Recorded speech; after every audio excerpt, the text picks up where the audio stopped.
ያበደ ሰው በምን ነው የምትለየው? አሁን ለምሳሌ እነዚህ ሰዎች ጋር ከሚለብሱ ንጹህ ልብስ ውጪ ከትክክለኛ ህብዶች ጋር ምንድን ነው ልዩነታቸው? እውነት ለመናገር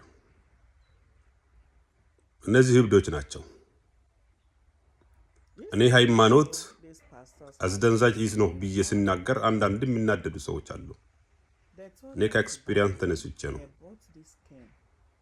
እንደዚህ አይነት ቀልድ ማየት በዝምታ ማለፍ ትክክል አይደለም። አሁን ልጆች እየተማሩ ነው።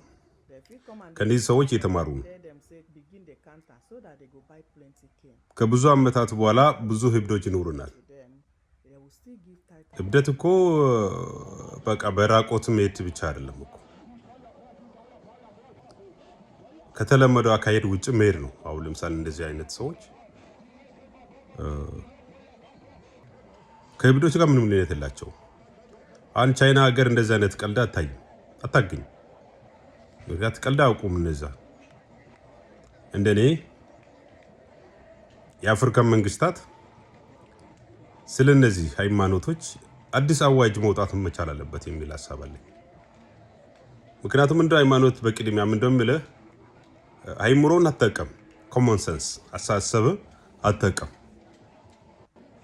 እነዚህ መጻፍቶች በአይምሮን ወይ በአንጎልን አንደርስታንድ አታደርጓቸው፣ በመንፈስ ነው ብሎ ይላሉ። መንፈስ የሚባል ነገር የለም፣ ውሸት ነው። መንፈስ ማለት እኮ እብደት ነው። እንደዚህ ስለ እብደት እነዚህ በመንፈስ የሚነጋገሩ ሰዎች የሚያደርጉትን ነገሮች ከእብዶች ጋር ምንም የሚለያቸው ነገር የለም። ምክንያቱም እብዶች ከማናውቀው መንፈስ ጋር ነው የሚነጋገሩ።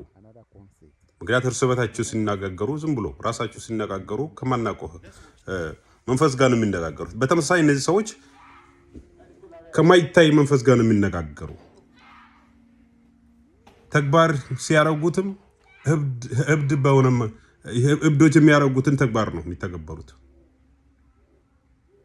ስለዚህ የአይምሮ ችግር ያለባቸው ሰዎች ናቸው ሃይማኖት ተቋም ወይ ቤተክርስቲያን ከፍቶ እንደዚህ አይነት ተግባር የሚያደርጉት ሰዎች።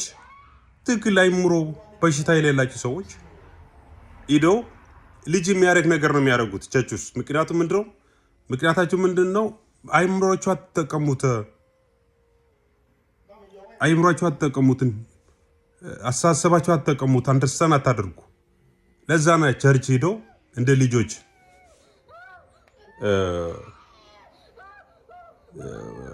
ቢሄቭ የሚሆኑት።